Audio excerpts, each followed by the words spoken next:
What's up, you dirt bags and you degenerate gamblers? Welcome back to Trades and Gains, the one place where we treat the financial markets like dysfunctional families that they truly are.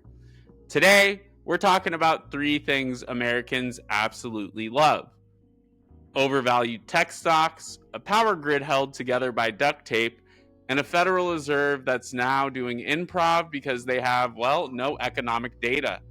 Yes, the government shutdown lasted so long, the Fed is basically trading off vibes, astrology, and whatever Jerome Powell had for breakfast that morning.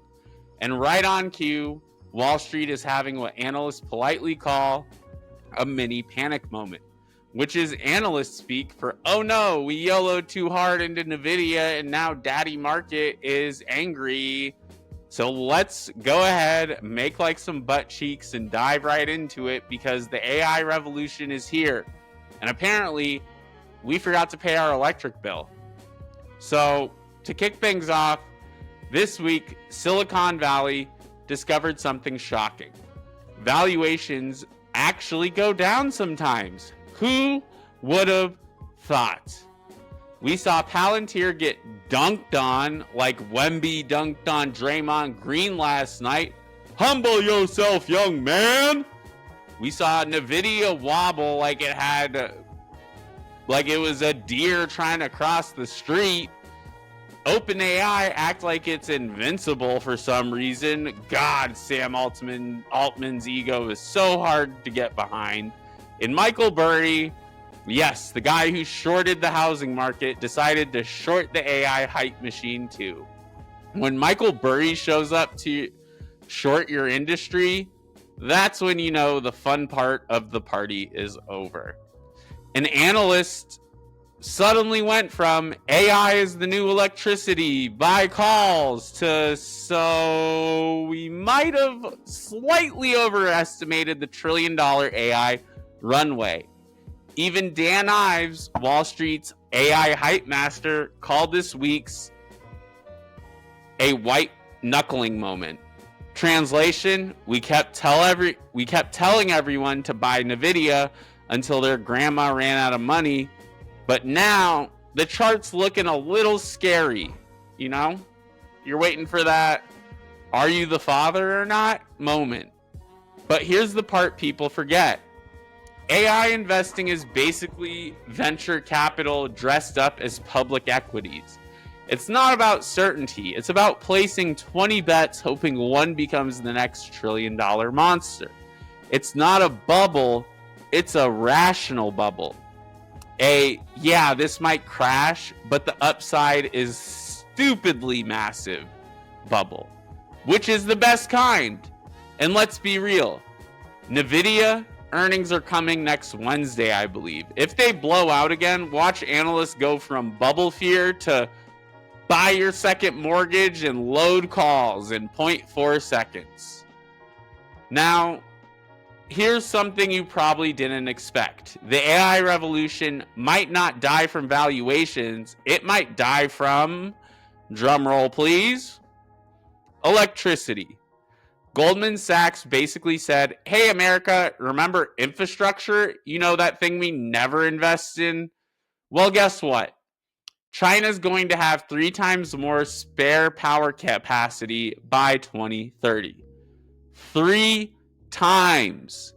Meanwhile, in America, our grid is like, sorry, we can't power your AI data center because Linda plugged in her toaster.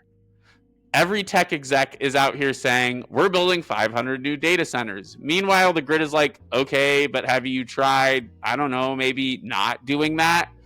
Ed Yardeni even called the grid the Achilles heel of AI. And honestly, he's right. We can build $1 trillion AI models, but apparently the hardest part is, plugging them in. This is why TSMC is building in Arizona. And that's why that matters. This is why China's 2030 projections matter. This is why the real winners might be utilities, transformers, permitting lawyers, and whoever sells generators at Home Depot. Because the next big geopolitical flex isn't chips, It is going to be who has enough power to actually run these things. Now let's talk about the Federal Reserve, the only institution where the ethics rules are optional and the data is missing. This week we learned from former Fed Governor Adriana Kugler had to resign because she violated trading rules during blackout periods in individual stocks and blamed it on her spouse. You know what that is? That's the my dog ate my homework of financial disclosures.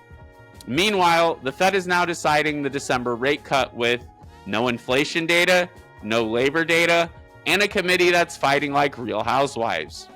Here's the split. The Hawks, we have Collins in Boston, who's asking for no more cuts. We have Schmid out of Kansas City, inflation is still too high. And we have Hammock and Logan, who want to hold steady. The Doves are Moran, or Moron as we like to call him on this channel. Cut harder, daddy.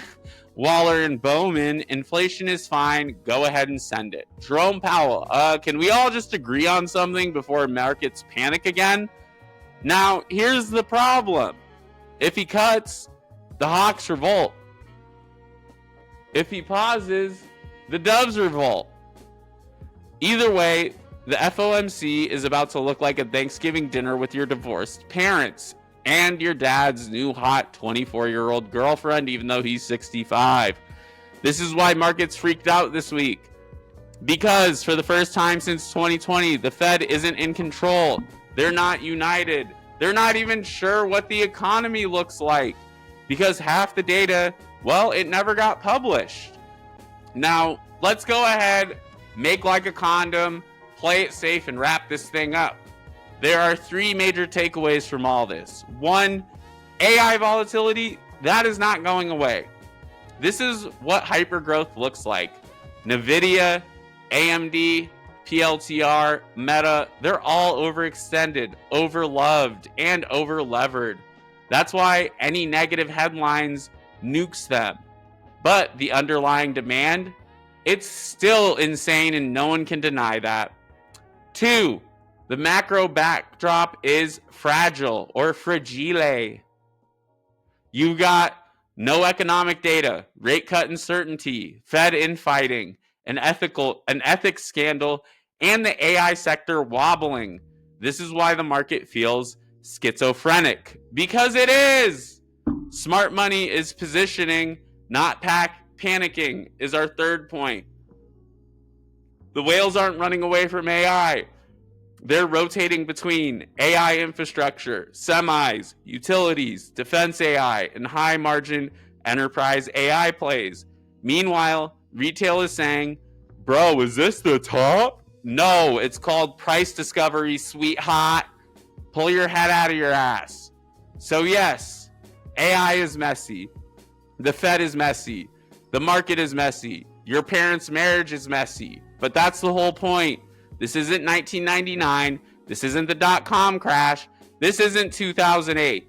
This is the beginning of the next industrial revolution. And revolutions aren't smooth. They're volatile, stupid, chaotic, and expensive. But one thing's for sure, AI's not going anywhere. The grid will get fixed. The valuations will normalize. And the Fed, well, they'll keep doing Fed things. So enjoy the chaos. There's alpha in it. Subscribe to Investor Central Club, by the way. We are running our Black Friday special right now. You go ahead and use that code BF35 for 35% off any plan at investorcentralclub.com. I'm Max Pitts. This is Trades and Gains, your favorite alpha channel where you can get the news that isn't going to put you to sleep like the rest of these cornballs who try to do what we do here. Anyways, have a great day. Like, comment, subscribe, turn on those bell notifications so you never miss a Trades and Gains videos, and I will see you virgins in the next one.